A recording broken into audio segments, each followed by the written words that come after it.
Also, I realize now I spelled Feats wrong. Don't ask me how, but I spelled it wrong. They're not gonna see how I spelled it because I'm gonna fix it. That wasn't Feats. Feats. No, Feats. it was Faet. I think I'm dyslexic at some points. But no, we're just gonna we're gonna do a few things on the Feats because you know what? Fuck me. And we'll just start at the very top here with the aberrant dragon mark. I like how the prerequisite is no existing dragon marks. Can you get this thing multiple times? Maybe, but this is the Eberron thing, I believe. Like Eberron It is. specific. It comes from the Wayfarer's Guide to Eberron. Either way, Either way, the aberrant dragon mark. You have manifested an aberrant dragon mark. Determines appearance and flaws associated with it. You gain the following things. You gain an extra point of constitution to a max of 20. You learn a cantrip from the sorcerer's spell. In addition, choose a first level spell from the sorcerer and learn that spell and cast it through your mark. Once you cast it, you must finish a short or long rest before you can cast it again through the mark. Constitution is your spell casting ability. When you cast the first level through your mark, you can spend one of your hit die and roll it. If you roll a number even, you gain a number of temporary hit points. If you roll a number odd, and one random creature within 30 feet of you takes force damage equal to the number rolled. And if there's nothing nearby, you take the damage, which would be hilarious. It just dies. Yeah, just dies. So it has this thing where you can roll for a flaw for the dragon mark. You roll a d8. One flaw is your mark is a source of constant physical pain. So basically, just the continuation of life. One mark is it whispers to you, but with unclear meaning. When you're stressed, the mark hisses audibly. My God, I would sound like a deflating balloon. The skin around the mark is burned, scaly, or withered. Well, that'd be hilarious if you were a dragonborn. You just got the little mark on your skin, like this looks a little scaly, and then someone just standing next to him, like, you motherfucker. You have yeah. Animals can be uneasy around you. You have mood swings, so yeah. Your looks change slightly whenever you use the mark. So instead of having a goatee, you now have a beard. You have. What's that, Hatter? Nothing. I didn't say nothing. No, you were gonna say something, motherfucker. Then you know what? I'll let you live. And then you get the last bit you could have is a horrific nightmare after you use it. It does have an additional option for the greater aberrant powers. Upon reaching level 10, such a character has 10% chance of gaining an epic boon from among the options in Chapter 7. If the character fails to gain a boon, they have a 10% chance to gain it the next time they gain a level. If they gain a boon, the DM chooses it or determines it randomly. The character also permanently loses one of their hit dice, and their maximum hit point is reduced by an amount equal to a roll of that die plus their con. And it can't be reversed. So, I mean, that'd be the one time where I accept the one if I roll it. Just imagine. It is optional. No, imagine a wizard who has a negative in his con and it just rolls really bad and he only has, by some miracle, has only kept basically the max he could have on there. And then he just rolls and takes himself to zero. Would he be dead? I'm starting to kill him. The dragon mark consumes your soul and you die immediately. Oh, 20 wizard, only 12 HP.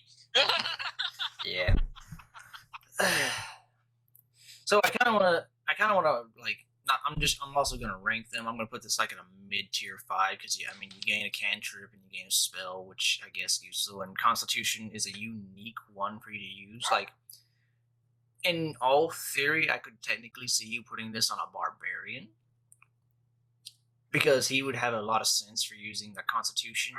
And since you can only really use that as first level spell, such and such, I don't think it's going to interfere with your rage too often. Maybe even a fighter. Right. That's about right. But I also want to like you got useful, you got niche, and you got I don't want to say bad. What's a I don't know how bad it is. No, okay, I bad? some really terrible. So so you got useful, niche, or bad. I would call this one bad. Yeah, I'm just gonna say. limits you to only the sorcerer spell. Like, sure, a common boost is nice, but only being limited to just the sorcerer spell. Whack. Why did you make it sorcerer specific here? I mean, it's not like a sorcerer is a dragon person, and this is called the Aberrant Dragon Mark. Clearly, there's no correlation. But no, made open to all the things. To be honest, they could have. But no, I'm definitely gonna say it's on the lower tier things. Like I said, spellcasting with the Constitution is something that would be neat on different settings. But otherwise, I don't think it's a good choice. Same. I mean, it has some great flavor if you don't want to use it though. Well, I mean, a lot of these, pretty much feats are for the most part flavor. Yeah, you're right. And there's one of those, Let me say. I gotta say it like this: there are the feats that are flavor, and there are the feats that are required. Like a barbarian with great weapon master, kind of required. Like there's no way to look at that and be like, yeah, a ranged character, sharpshooter, required. There's no way you can just say no to it. So, so next on our list we have the actor. Skilled at mimicry and dramatics, you gain the following. You gain a point of charisma to a max of 20. You have advantage on deception and performance checks trying to pass yourself off as a different person. And you can mimic the speech of another person made by other creatures. Well, you can mimic the speech of another person or the sounds made by other creatures. You must have heard them speaking or the creature making a sound for at least a minute. A successful insight check contested by your charisma deception check allows the listener to determine that the effect is fake. Considering that you would have advantage on that, I think you'd be pretty good. Now. No, go ahead. Not useful for combat, but it certainly is useful for social settings. This is basically part of the assassin's kit here. The assassin subclass and for the rogue. It's basically what this feat does. It's slightly better. Yeah, it is. I'll admit it's slightly better. Only slightly. It's still a feat, so it costs something, but it is slightly better than it. I would definitely say with the potential for this, I would definitely rank it at like a 7, maybe an 8. I do want to know why they decided to use a performance though and trying to pass off yourself as a different person instead of like persuasion. No, I can definitely see performance. Just your acting. Yeah. I guess that's what the action is. Yeah, I mean it's quite literally how well you delight an audience with music, dance, acting, storytelling, or some other form of entertainment.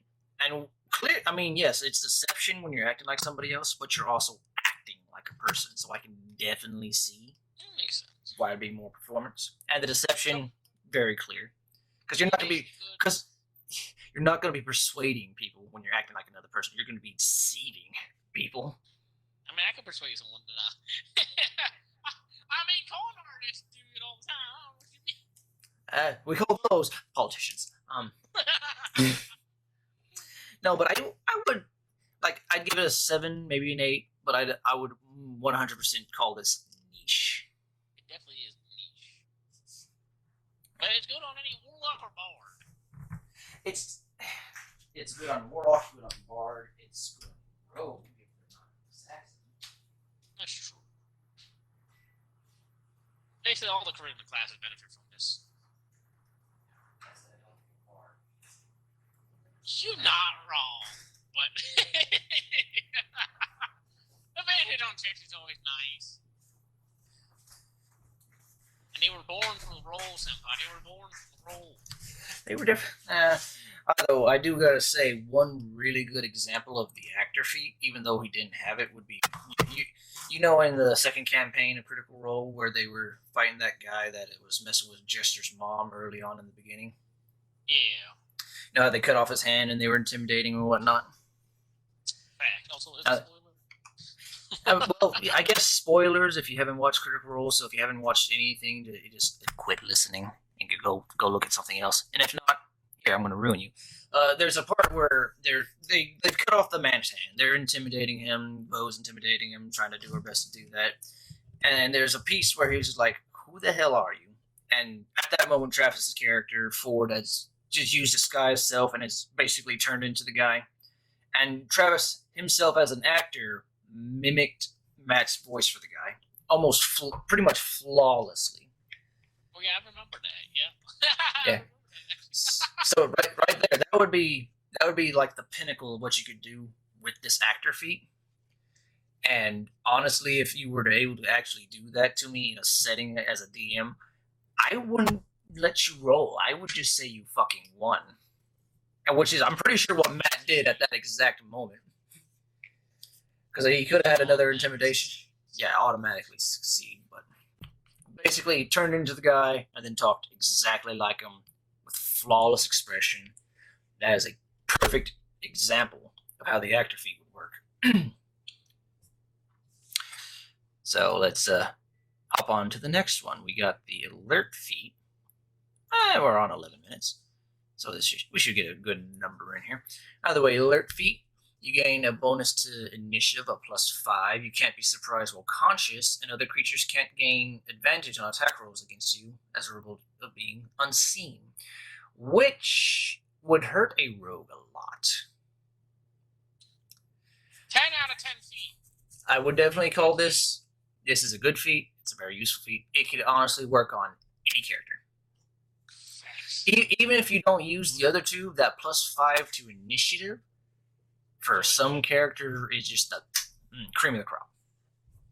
Like, you can ensure your rogues and your monks never go last, or you can at least ensure your wizard isn't in the worst part. And being dumps decks. A character that dumps decks, yeah, not being surprised while you're conscious. I mean, I guess that works. I mean, it's useful. You can't never get ambushed. You never get surprised around, so you can always act first. Yeah, but if you're sleeping, it doesn't help you. Which can be critical in battle. It can be critical in battle, correct? Surprised. It would definitely help out.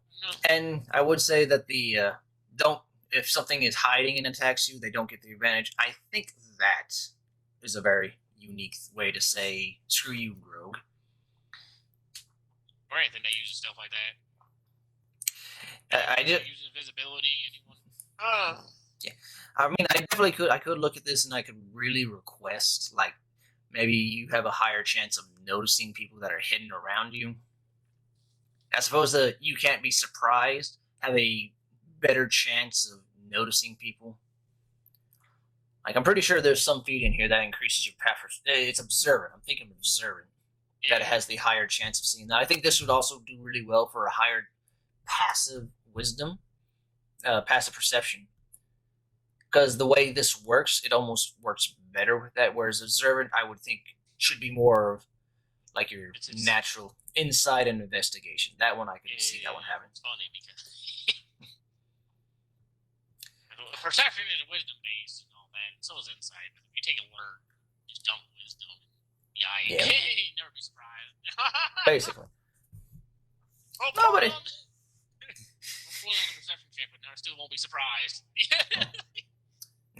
I do like, because I'm looking at the thing, and the thing is from the Player's Handbook. It's one of our original things. It says buff and detection, although it doesn't necessarily help you detect anything. It just says they can't get the surprise on you. Which I guess technically helps you detect things. So, yeah, I mean, if they're just following you and spying on you, no. Doesn't. They have to try and attack you. So, but no, I agree with you. It's a 10 out of 10, and I would say it is a useful skill. I think if you were to take feats, I think this one would have to be one you would take. I would definitely want like this. Like if I had to recommend feats, I would definitely recommend this one. Like I would definitely recommend it too. Although I would really probably put it on. If I had to choose some classes, it would probably be the rogue and the ranger. Ranger are on the very top of the list because it's ranger. That's kind of their stick. Well, well, let me take that. I'll take the rogue off that. I'll say ranger and monk because they have wisdom bases in their thing, and it would just kind of be a lot more into it. But then again, I would say the same thing for the observant feat. I would also put that on them. But like we said, we could put on any characters in the whole thing, and it would always be useful. I would just say those two would probably be my higher pick for it. Because they're also both Dex characters. I think I would go the other way around. I think I'd put it on like a wizard and a spellcaster. Because going first as a spellcaster can do a lot. You can debuff enemies, you can buff allies, you can take out enemies before the fight starts. You get to go first. And I mean, on the sorcerer or the wizard with their lower health thing, having the lack of those advantage sneak attacks on them would be their lifesaver. Because I mean, a rogue shoots a wizard from the stealth, hits him with that sneak attack, he go down. Shoots him from stealth now, he doesn't get the sneak attack because he doesn't get advantage. Right. See, it works out. Squishy boys. Oh. So I'm looking at this next one because it's the Artificer Initiate. I kind of only want to do this style of one, like how we have the Wizard Initiate, Sorcerer Initiate, kind of like how we have the Resilient thingies, how you can take them multiple different ones. I'm only really want to talk about them once. Well, I'll probably have to talk about this one twice. I'll probably have to talk about Initiate and then one other one a little bit, just because the Artificer also gives you an Artisan tool, and I don't think the other ones do that. They do not. But no, you gain. We're taking this feat. You gain 1 cantrip from the Artificer list, and you gain 1 spell.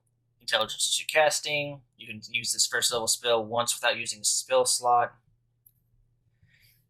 and then to use it again, you can use any spell slot. So I mean, if you took it as an Artificer, you just get a little more of your current spells, and obviously you gain an Artisan's tool of your choice, and you can use that tool as a spell casting focus.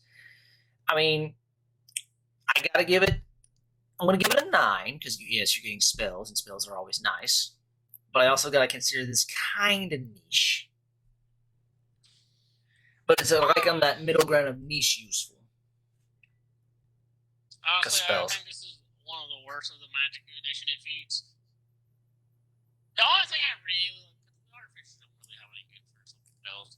Maybe Fire, Fairy, Fire. I mean, they kind of share stuff maybe a little bit with the Wizard. Elements, but like most of the spells kind of anyways. But yeah, I mean, and again, what I like about this spell is the fact that as long as you have spell slots, you can cast that spell whatever you want. Yeah, which I think all of them really have. But again, if you're looking at the specificness of this, the Artificer feat, it goes off the Artificer himself, and he's not really big on his spells. He's more big on his infusions. Yes, infusions are best.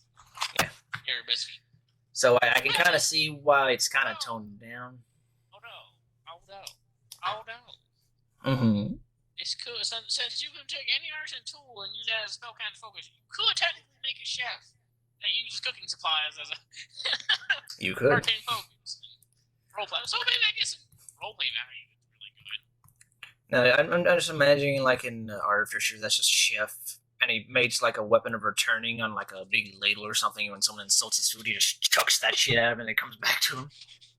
Right, that's what I was thinking. So, I mean, I think I can agree with that, like a 9 or an 8 for this. Yeah. Alrighty.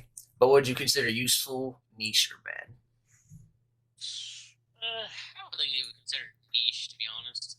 Yeah. Alright. I can agree with that. Like I said, I kind of niche to good because you just can't ignore the usefulness of spells in the game. But it's very more niche than good. Alright, so next one we got is the Athlete one, which also comes from the Player's Handbook, I should say. Most of these have come from the Player's Handbook. Artificer was the Tasha's Cauldron, and then the first one was the Eberron book. But back here with the originals, you have undergone extensive physical training. You can increase your strength or dex by 1 to a max of 20. When you are prone, standing up only uses 5 feet of your movement. Climbing doesn't cost extra movement, and when you make a running long jump or a running high jump, after moving only 5 feet rather than 10 feet. Okay, so yeah, you can do those a little sooner. Yeah, it's... The only really good thing is the prone one. Everything else is kind of... Yeah. So I have to agree, because honestly, the prone is the only good thing out of this. So I would say niche, but more on the bad side. In fact, it's more bad than niche. But you know, Would not recommend. but no, I mean, if you're trying to just like if you got like a 19 and want Dexter strength and you do end up finding a lot of things that like to do prone actions. I mean, getting that little thing helps a lot. If you're in like a rocky mountain area, climbing would help a lot. I don't know about the running long or high jump. It's just you don't use it a lot. At least I don't. Honestly, I would just avoid his feet. Yeah. If you want to boost your stats, there's a way better one to do it. There's way better feats to do it. It's definitely one to avoid. But if you got something that really does include a lot of climbing and a lot of falling over, I mean, you got two things right here that kind of helps. And there's not much that really you can really get that takes away the climbing penalty. So I can kind of look at that as a good piece too. There's some things. Now, let's not count the monk who can just run up the wall, because that'd be rude. Well, I mean, to be fair, Mullen got that. The little Damfire race can now spider climb walls too. I think the Beast Barb can also climb walls too now. Like level 6 though. I guess it depends on how you look at it. Yeah, but most either way. spellcasters could use like teleport or some shit up the wall, so Or if you're like a gnome and have Big B's hand, you can just carry yourself up there. Yeah, that too. And then you can finger fuck whatever's up there too, just because why not? Facts. And decibel. Either way. So with our next thing, we have Bountiful Luck, which is from Xanathar's Guide to Everything. This is what the first one that is a racial requirement. You have to be a halfling. You have Extraordinary Luck, which you have learned to mystically lend to your companions when you see them falter. You're not sure how you do it, you just wish it and it happens. Surely a sign of fortune's favor. When you see an ally within 30 feet and they roll a natural 1 for an attack, an ability check, or a saving throw, you can use your reaction to let them re-roll this. The ally must use the new roll. When you use this ability, you can't use your lucky racial trait before the end of your next turn. So basically, you give up your reaction and you use your personal thing where you can usually reroll ones when you fail, and you save an ally within 30 feet. Also, I think it's actually really well that seems to be useful. I do think it's useful, but I think it's niche. I mean, it only does work on natural ones really well on the die, but if you have really bad luck, I guess it's going to be useful. Rolls of natural 1. Okay, you can reroll it. Rolls of natural 1. But shit. Even though it is only natural 1, it does work for everything. Oh, don't get me wrong. I'm calling this niche as hell, but I'm still giving this like a 9. I will still suggest this to people if they have a halfling in the party. Because, you never know when you're going to be in a situation where the halfling ain't doing something and you got a companion who just botched a roll that's kind of important. And then just saying, oh, by the way, you got an advantage now, buddy. So, I consider it a niche, but I also hold it in high regard.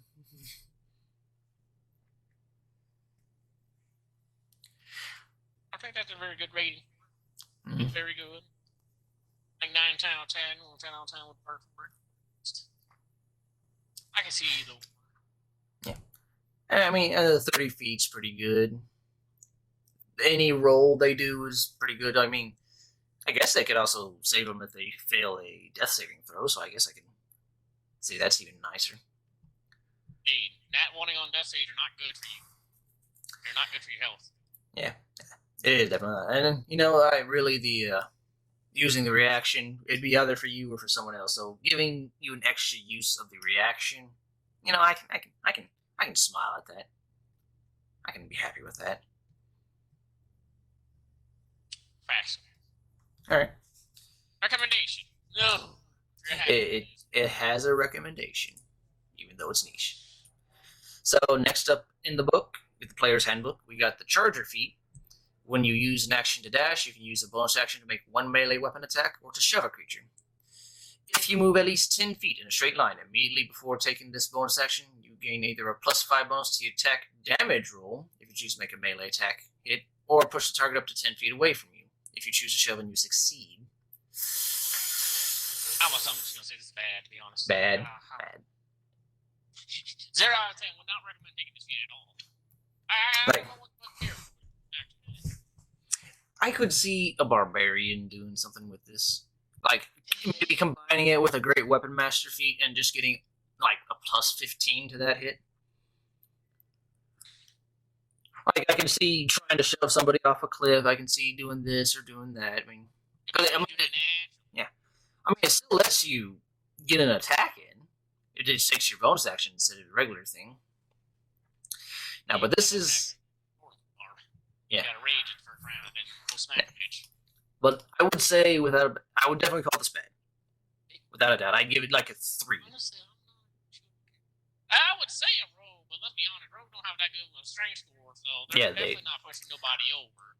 Yeah, but I mean the plus 5 to attack damage, charge an opponent and stab them in the kidney like during a surprise round. That's extra damage. And as it lets you use a regular melee attack, it's not going to be like, oh, you're using your bonus action how you usually would, and you only do the actual damage of the thing. You get your modifier. That said, though, I would never take this feat. I would not. I would even tell my table, do not take this feat. But I would say that this is a feat that I would allow to be learned in game. Not wasting your ability score or, your feat chase. I would say this would be something you could learn. Give a little gold, do this, do some training, and learn it. That'd be the only way I'd really care for someone to take this. I mean, that's fair. I can see that. That way I wouldn't feel like it's a waste. Facts. You know what? Now I kind of want to make a build character that actually uses feet. Minotaur. That's what I was thinking too. Be good for it. It already has like little charging things, so it might honestly be good for it. I mean, because of gore, get that plus 5. I mean, Shag Mountain did it. Shag Mountain was the best character. No, but like I said, hell, honestly, if I had a Minotaur player and they said, "Can I have this feat?" I'd be like, you know what, take it. It's yours. It's free on the house. Free on the house, yeah, exactly. No, but like I said, I put this probably at a 2 and bad. Goddamn. Yeah, that sounds about right, to be honest. That sounds about right. It really is bad. I hope they rework it. They did make it back in I don't know what I would change to make it better. Anything but what it is now. Anything but what it is now. Yeah, I could definitely see just changing entirely. I don't know what I'd make it, but it'd be different. Either way, next up, we have Chef Feats from Tasha's Cauldron of Everything. You learn the culinary arts. You increase your constitution or wisdom by 1 to a max of 20. You gain proficiency to cook utensils if you don't already. As part of a short rest, you can cook special food, provided you have the ingredients and utensils. You can prepare enough food for a number of creatures equal to 4 plus your proficiency. At the end of the short rest, any creature who eats the food and spends 1 or more hit dice will gain an extra 1d8 hit points. With 1 hour work, or when you finish a long rest, you can cook a number of treats equal to your proficiency. These treats last 8 hours after being made, and a creature can use a bonus action to eat one and gain temporary hit points equal to your proficiency.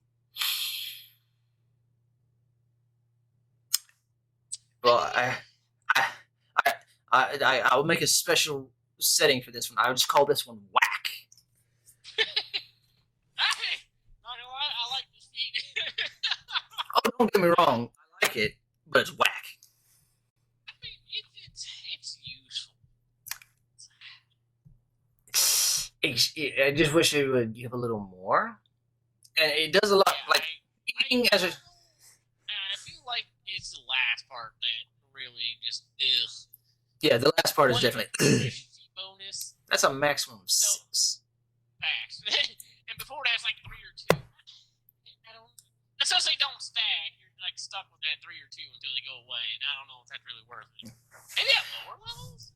guess at lower levels, like when you're like level 1 or like 2 or something, you can Yeah. be useful.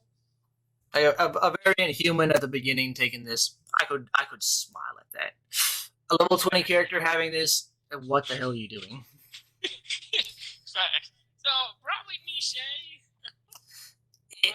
I consider it whack, and I'd probably rank it 4. That's fair. That's fair. Because again, if you're looking, like you said, we're looking at the last one, just going, bleh. Yeah, I got 6 temporary hit points, and then a red dragon. The middle one? Yeah, like the middle point where the middle one. Eat the treats. The middle one I like. I like the little short rest benefit thing, but I don't know that last one. I feel like they kind of dropped the ball on it. So looking at it, yes, I like the Constitution or the Wisdom. I'll probably take Constitution. I like the cook utensil piece, but you kind of need it for the thing, so at least it's there. I like the short rest, the proficiency, the extra healing when you use your hit dice, because that 1d8 can actually be a big difference. The last part is just bleh. I don't know why it's there. Get rid of it, and I would honestly be happier with this if we did not have that last piece. Facts. I would honestly consider it a 7. Constitution modifier or something like that, plus your proficiency bonus. You put half, do your proficiency in half your level. Yeah, that could also work. That way it doesn't, that way it could be, even if you did like a 4th of your level, that'd still at least get you about 10, 11 additional hit points, which is, it's still low, but you don't want to give someone a lot of temporary hit points. It just doesn't really work in a lot of things. And even then, I don't think things that do give temporary hit points go that high. I can't think of any. There's a few. Like Armor of Gathis can be one where you can get like 20. I think the Spore Druid is like 4 times the level. But this one just, I don't know why they made it so low. Like most campaigns go to like level 10, at least like I think all the freaking books are out now. Like the campaign go to level 10. Yeah. But even at level 10, you got like 4 temporary hit points from this, and I don't know why. Yeah, like I said, if you're level 20 and you just eat this and get like your 6 temporary hit points, and then you suddenly are facing an ancient red dragon, that like 100 and something fire breath damage ain't doing shit to that. All right. I guess that's like 6 hit points that did. Basically, this is like getting a Scooby snack. It's just encouraging you to be stupid. Facts. But yeah, this is one of the feats. Yeah. And like we're saying, honestly, if you just took off that last one and left everything else as it is, I would still consider this a good feat to take. Same. Honestly, that last piece makes it sick. I guess you could still take it, just not use the last piece. I guess. But like you said, at early levels, yeah, let's do it. Everything else, no. Yeah, well, so, once you get to the higher levels and you're facing just like dragons and everything, you're gonna wish you probably had like some other feat, like alert. No. And then that's another thing, because you can only at any one time make 6 of them, which is 36 temporary HP. Which, yes, if you put it on one person and they get hit for 6 damage, they can use their bonus action next turn, eat another one, gain another 6. They get hit 6 again. I guess saying like that, I could like it a little bit better. Like say, give it all to one person. Give it the wizard, like the party wizard, and just have him like stack up on temporary hit points. Or the fighter, let him go in there. Like sometimes, depending on what they're using, they're not going to use their bonus action unless you got like a polearm master. Let's just go with sword and board. They'll do their 4 attacks, maybe they'll action search, do some more attacks. They're about to get hit by a lot of stuff. A little bit of extra health. I guess if I look at it that way, I could like it a little better. I'm not gonna love it. Put it on a bar. The bar resist will make it last longer.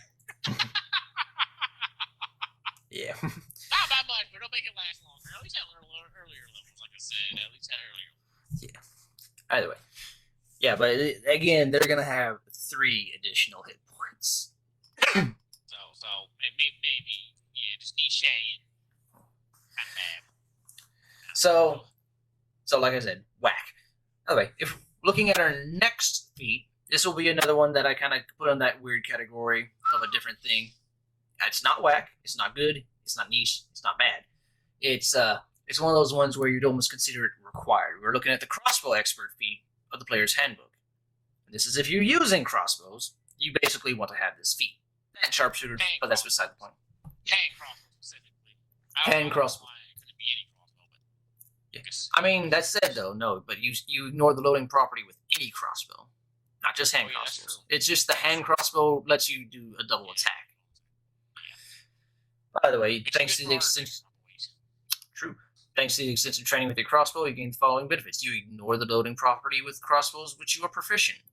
Being within 5 feet of a creature doesn't impose disadvantage on you. And when you use the attack action and attack with a one-handed weapon, you can use your bonus action with the hand crossbow you are holding. So you can use the hand crossbow itself and do a double attack, or you could be sword and crossbow. But no, it's like I said, it's one of those ones where you gotta take it. Like, you know what? Even if you're not using your crossbow, I would still consider taking this feat, only because it's a disadvantage on any attack rolls. Yeah, it does. So you could technically still hold to blast somebody up in the face with it. So, well, it says ranged attack rolls. Does that count for ranged spell attacks? Oh, yeah, it does. It's just any ranged attack roll. All right. Yeah, I believe you. So, I mean, like I said, I guess if you were like a sorcerer or something like that, they were up in your face, you could, like, when you disintegrate from right up close to person or some shit, you could. Well, disintegration is I'm pretty sure that, isn't that a saving throw? So, yeah, that wouldn't really matter. Or, like, you could fireball someone, you could Eldritch Blast somebody. Burning hands them. But no, Scorcher. No, but you're right. It's a 10. It's required in my brain. It's a good feat all around. I can't say it's not a bad feat. 10 out of 10. Would recommend. Even if you're not using crossbow. It is a good feat. We come to another feat that comes out of Tasha's Cauldron, the Crusher feat. You're practicing the art of crushing enemies and grants you the following. Nice. You increase your strength or con to a maximum of 20. Once per turn, when you hit a creature with an attack that deals bludgeoning damage, you can move it 5 feet to an unoccupied space, provided it's no more larger than one size of you. And when you score a critical hit that deals blunt damage to a creature, attack rolls against that creature are made with advantage. Now, I do gotta say, I think when this originally came out, it didn't have that once per turn thing. I'm pretty sure every time you hit something with bludgeoning damage, you could move it. Pretty sure that was it too. Yeah, so I know they changed this a while. I know this change has been here for a while, but I'm pretty sure when this originally came out, it said in general, just not once per turn. But if you're looking at a monk, you kind of need it. Oh yeah, monks will love this. But you know what? No, you know what else will love this? Any character that uses Booming Blade. Any character? Because you can knock them back 5 feet, and they either have to come towards you to hit you and take that damage, or stay there. Exactly. I mean, any character that uses a blunt weapon. Like, you could even have a druid or a sorcerer that have, a walking stick. But the fire or, like, bar, you can use this because advantage on critical hits. You know, high chance of critical hits, I like. A champion fighter would love this. A champion fighter would love anything. A champion fighter would love the dildo bat from Saints Row, for crying out loud. The Devastator. I love that thing. I want one. Alright. But yeah, good feat. I would recommend for any character that wants to use it, especially for monks. Monks would love this thing. Like, it's one of those, like, monk-required feats. Like, you can't ignore this one. It's really good. Yeah. Next. Yeah. You know what, though? The only monk I would think that wouldn't use this one would probably be the Dragon Monk that just came out because they could change your damage type to whatever. I would also probably have to say the what's Astro Monk. There you go, because when they do their one thing, they change to force damage. So kind of see them not taking it, but then again, I think the Astro Monk can only do it so often because of the key. but they can still make use of it more, so to speak. By the way, next up, another thing from the player handbook, we got Defensive Duelists. It requires you have at least 13 decks. When you are wielding a finesse weapon which you are proficient with, and another creature hits you with a melee attack, you can reuse your reaction to add your proficiency bonus to your AC for that attack, potentially causing it to miss you. I'm going to go with Niche and sort of bad, to be honest. Niche and whack. Niche and whack. No, Niche and bad. There's a feat later on where I'm sure we'll talk about that is significantly better version of this that just came out. Yeah, I'm pretty sure there's one here, like a duelist thing, that it just straight up gives you AC bonus. Yeah, it was one of the new feats that came out in Fizzbomb book. I don't know if I've seen any Fizzbombs. I don't think I've paid attention to that. So maybe when we eventually get there, it'll be something to look at. Either way, no, it's like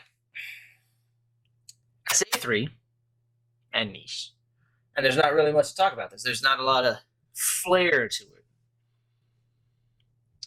I mean, rogues, I guess rangers. The thing about a lot, like not a lot of rogues tend to have high armor class anyway, so I guess it could be useful. But at the most, you only get like +2 or +3. Yeah. So I mean, I would take it at higher levels, not lower levels, because it wouldn't have the same feel. Either way, let's ignore those because and then we come to 2 specific feats that I don't like. Yeah, no, throw these feats out. I already know what feats you're talking about. And the dragon ones, aren't they? Yeah, we're talking about the Dragonborn ones. I hate them, but I'm going to talk about them anyway because I have to. No, garbage. So we got 0 Dragon. Yeah, definitely is 0 out of 10. So we got Dragon here. It's a prerequisite for the Dragonborn. And not to mention, I think, now that the Dragonborn rework is here, this Dragon Fear one just doesn't matter. Because you can do that with a Metallic Dragon now. Either way, when you do this, when angered, you radiate minions. You can increase your strength, con, or charisma by 1 up to a max of 20, and instead of exhaling destructive energy, when you use your breath weapon trait to roar, forcing each creature within 30 feet of you to make a wisdom saving throw to not be feared. They automatically succeed if they can't see or hear you, and they'll become frightened by 1 minute. And if they take any damage, they can repeat the saving throw. That said, if they fail and they don't get damage, I just be frightened because I don't see anything for saving throws while frightened. But no, it is terrible. It's honestly a trash. But hear me out though. Since that Dragonborn update actually came out, it does say whenever you use your breath weapon trait to roar. So you could, since the new Dragonborn can actually now use their breath weapon and attack, I guess you could use your breath weapon and then smack a bitch with advantage because it's frightened. That'd only be useful to any of the other kinds of Dragonborn. Like I said, the Metallic Dragon already has it. Yeah, the Metallic Dragon already does. I don't know. It really is bad. Well, let me rephrase that. He can incapacitate you or knock you prone. Oh yeah, it's not. Incapacitated. It's better. Like his natural breaths are better. Ugh. Yeah, I don't know why they do. Hopefully they update this one. Like I said, hopefully they update a lot of these features once the book comes out, all the rules and stuff. Because man, they need to be updated with this garbage. Kind of looking at this chromatic stuff. Yeah, so they don't got anything extra in there. Either way, no, hate it. Hate everything about it. Just like I hate Dragonhide. It's another Xanathar's thing. Both of these are from Xanathar's Guide. They are terrible. They should have just been naturally part of the Dragonborn. I don't know why they're feats. You manifest scales and claws reminiscent of your draconic ancestors. You can increase your strength, con, or charisma by 1 to a max of 20. Your scales harden while you are naked. You calculate your AC of 13 plus dex, so you can still use a shield and gain the benefit. And you gain little claws, which you can extend and retract with no action. They are considered natural weapons, and you can make unarmed strikes with them. And if you hit, it's a d4 plus your strength. You know what else works like this? Tavern Brawler. You know what, though? I'm good. 0 and bad. Because like I said, like I said, you could get the Tavern Brawler feat, which gives you a lot better things than this. And you could also, instead of being a Dragon Ball, you could be a Lizard Folk who has that exact same AC calculation. And their bite is significantly better. And their spite is a D6 plus strength, which is better. We are talking about that. No, they're fucking terrible. Both of these things, terrible. Throw them out the window. Burn them with fire. I don't care if they're resistant. I don't know. Like I said, hopefully they update them. I don't think they will. You know what? I will say one thing though. Mm-hmm. This feat will allow you to do one thing that no other monk could do if you really wanted to. You could take this feat technically, and because your claws count as a weapon now, you could technically smite with them. So if you wanted to, you could smite with your dragon claws. So you could be a paladin and smite with your dragon claws. Now, to be fair, I think you could smite with just your regular fist anyway. Could it count? It counts as a melee attack. Well, to be fair, I mean, 1d4 is a lot better than just 1 damage, so... It's 1 damage plus your strength. Yeah, so, I mean, 1d4 is slightly better. Not significantly better, but slightly better. I mean, like I said, the lizard man's bite. Yeah, the lizard bite you get to chomp on. Probably. So. And I could just be a monk, and this would work way better for me, especially considering for my skills I need dex, but for my attack I need strength. If they were both dex or both strength, I could be happy, but no, it's 2 separate stats I need to worry about. Could just be a fighter with the unknown fighting style, still do better. Yes, exactly. Want to do it? Yeah. All right, we're at 45. Oh, we'll do one more, and then I'll say this is good. So another thing from Xanathar is we got the Drow High Magic, which requires you to be a Drow, and you learn the magic typical of Dark Elves. You learn to detect magics at will without expending a spell slot. So I do consider that quite powerful. You can also learn Levitate and Dispel Magic, each which you can cast once without expending a spell slot. You're going to be able to cast these 2 spells in this way when you finish a long rest, and Charisma is your spellcasting ability for all 3. I definitely consider it good. Yep. Having detect magic at will, which is a first level spell, by the way, which you can use as often as you want, is nice. Just spam it everywhere. Just spam it everywhere. Lasts for 10 minutes. I don't know if Levitate really that good a spell. But detect magic, and I feel like Dispel magic is definitely good, though. Dispel magic. Like, have a Drow rogue character, and just come across and discover, like, a magical trap or whatnot, having Dispel, boom, knocked it out. And, you know, make him an arcane trickster. You can use him multiple times. And it's an extra free spell. That'll cost you eventually, but that's beside the point. Very good, to be honest. I think it's a good thing. No. Well, I think the only downside, like I said, is probably the all racial things. You have to be a specific race. If they would just natural, I think would be a lot better. I think all racial features would be a lot better if they were like that, to be honest. Now, to be fair, I don't know about a gnome growing dragon scales or claws. That'd be kind of fucking weird. Well, I do understand what you're saying. I'm just making the small argument that these do specific things to specific characters. Yeah. And, you know... Like, if you just remove that, well, one other problem is if you look back at the Bountiful Luck, that requires the lucky feat that the natural guy had. That one wouldn't have any point. But like all the other ones, I feel like you could fit with them any race. Like this Drow magic, you could just leave it as magic. Like just Drow magic, but just not even have to have the Drow racers on it. I mean, if they just made it elf, just make it elf instead. I could be a little